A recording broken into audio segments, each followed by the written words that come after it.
नमस्कार, मैं हूं कुमार और आपका इस चैनल पर स्वागत है। साथियों, 10वीं और 12वीं में 95% प्लस मार्क्स कैसे लाएं?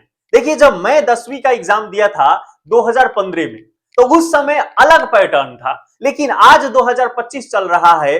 10 साल का फैसला हो चुका है और मैं कई वर्षों से बच्चों को पढ़ा रहा हूं, तो देख रहा हूं उनके साथ और एग्जाम का जो पैटर्न है उसमें क्या चेंजेस हो रहा है।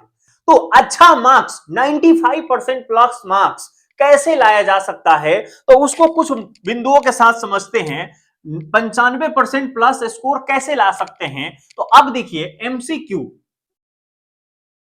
एमसीक्यूज का जमाना है। एमसीक्यूज जो है आपके लिए रामबाण है। अगर यहां गलती हो गया तो काम गड़बड़ हो जाएगा भाई। देखिए, 1 नंबर 2 नंबर के जो प्रश्न होते हैं, अगर ये प्रश्न गलत हो गया, ये प्रश्न गलत हो गया, तो मैं तो कहता हूं कि आप पास ही नहीं हो पाएंगे, पास ही नहीं हो पाएंगे। और यदि जो ज्यादा मार्क्स के प्रश्न है, जैसे 5 नंबर वाला प्रश्न है, ये अगर गलत हो रहा है, ज्यादा गलत हो गया, तो आपका स्कोर कम आ जाएगा, स्कोर कम हो जाएगा आपका। अगर 1 2 नंबर वाले क्वेश्चन ज्यादा गलत हो गए तो आप पास ही नहीं हो पाएंगे। ये ज्यादा अगर गलत हो गया तो फिर स्कोर ही आपका कम हो जाएगा। कॉम्बिनेशन बनाना होगा, सबसे ज्यादा जरूरी होगा, पास को सुनिश्चित करें। और 1 मार्क्स और 2 मार्क्स का देखिए, यहां ज्यादा स्कोर करेंगे तो पहली बात तो पास होना ये सुनिश्चित हो गया, और दूसरी बात कि यहां स्कोर हो गया फिर यहां स्कोर हो गया तो आ गया 95%। तो ये कैसे होगा? तो 1 मार्क्स के जो ऑब्जेक्टिव क्वेश्चन होते हैं, इसका आपको देखना पड़ेगा PYQs।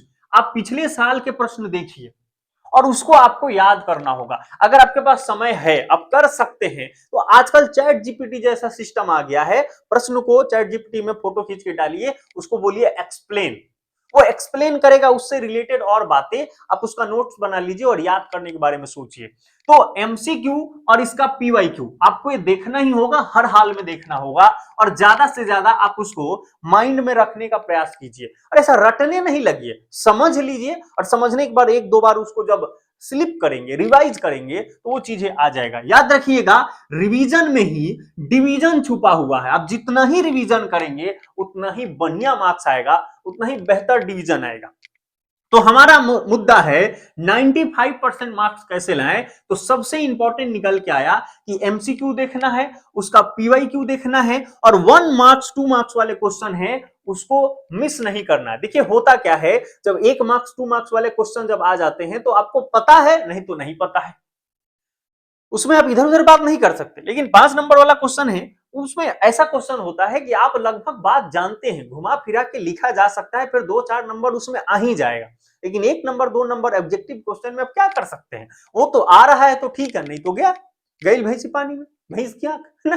तो इसके लिए जरूरी क्या है कि आप पीवाईक्यू को देखें और बेहतर प्रैक्टिस करेंगे तो आपका काम हो जाएगा।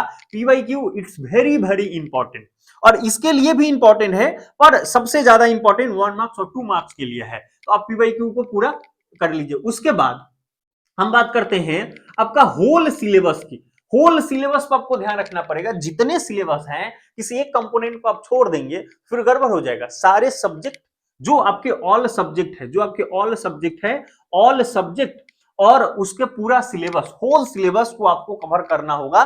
पहले जल्दी से 36 कवर कीजिए, और फिर उसमें डीप जाना चाहे तो फिर डीप जाइए। पहले 36 तो कवर कीजिए, है ना। देखिए, पहले आता है क्वांटिटी, फिर आता है क्वालिटी। पहले क्वांटिटी तो दीजिए, पहले क्वांटिटी तो कवर कीजिए, पहले तो सारे चैप्टर कर लीजिए, उसके बाद उसमें कितना आपकी बेहतर समझ, कितना डेप्थ अंडरस्टैंडिंग हुआ है, वो तब बात आएगी। पहले आपको क्या करना है, 36 कवर करना है, सारे टॉपिक को एक बार जान लेना है। जो छोटे छोटे नॉर्मल क्वेश्चन होते हैं वो आपको ध्यान में आ जाए, ये जरूरी है। फिर जब इतना हो जाए तो उसको फिर दोहराव करेंगे, तो थोड़ा डीप जाने के बारे में सोचेंगे, तो आपके आपके ऑल जो सब्जेक्ट है उसके होल सिलेबस पे आपका ध्यान होना चाहिए।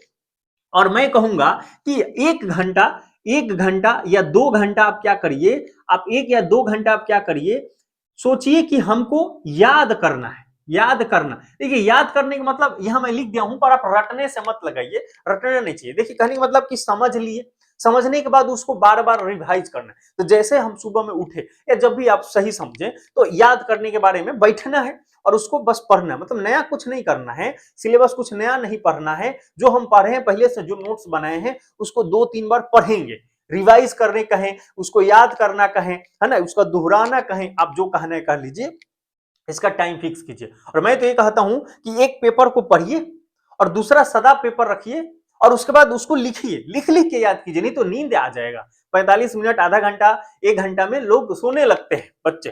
तो करना क्या है, इसे सामने रखा, प्रकाश संश्लेषण की क्रिया होती है उसमें, क्लोरोफिल, है ना, और हवा से CO2 ऐसे उसमें आता है ना बार बार, तो पूरा नहीं लिखिए, बस हाथ चलते रहना चाहिए। CO2 लिखिए, क्लोरोफिल लिखिए, पत्तियों में क्लोरोफिल होता है ना, जल जल और खनिज लवण मिट्टी से लिया, तो आप जल और खनिज लवण लिख दीजिए। ऐसे क्या होगा ना, वो लिखते जाएंगे तो माइंड में भी चलते रहेगा और आप एक्टिव रहेंगे, एक्टिव मूड में रहेंगे और आपको सोने और सुस्ताने वाली स्थिति नहीं आएगी, सुस्त नहीं पड़ेंगे आप। तो लिख लिख के याद कीजिए। कोई बात है, जैसे मान लीजिए कि चिपको आंदोलन हुआ था तो सुंदरलाल बहुगुणा, उसका नाम तो एटलीस्ट लिखिए। तो जब नाम लिखेंगे, कहाँ हुआ था, कब हुआ था, तो वह सब डेट ऑफ जब उसको थोड़ा लिखते रहेंगे तो आपका माइंड एक्टिव रहेगा और इसलिए जरूरी है आप लिख लिख के याद कीजिए, लिख लिख कर, है ना, लिख लिख कर आप क्या करिए, याद कीजिए, लिख लिख के याद कीजिए, है ना।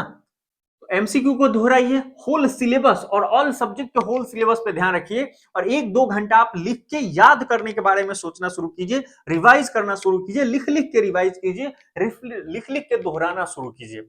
साथियों, बड़ा सोच समझ के हमने ये वीडियो बनाया है और आपको एक प्रिंसिपल हम देके जा रहे हैं, be happy and do hard work.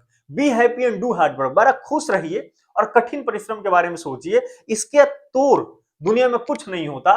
बाकी जो कहने वाले कहें, कहने दीजिए और बी हैप्पी और डू हार्ड वर्क बहुत जरूरी है। हार्ड वर्क से ही आगे स्मार्ट वर्क निकल के आता है। पहले कुछ कर नहीं और स्मार्ट वर्क करेंगे, कैसे करेंगे भाई? पहले चलना तो शुरू करो, फिर बढ़िया चलेंगे सोचेंगे, है ना। पहले पढ़ना तो शुरू करो, फिर सोचेंगे बढ़िया कैसे पढ़ा जाता है। तो पहले आता है हार्ड वर्क। हार्ड वर्क करिए, फिर स्मार्ट वर्क अपने आप आ जाएगा।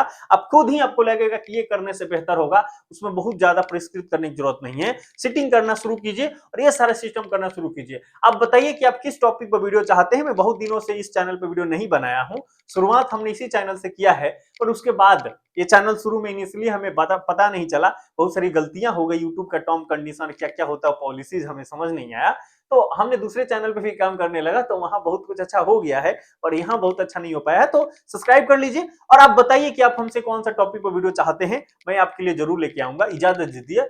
जय हिंद, जय भारत।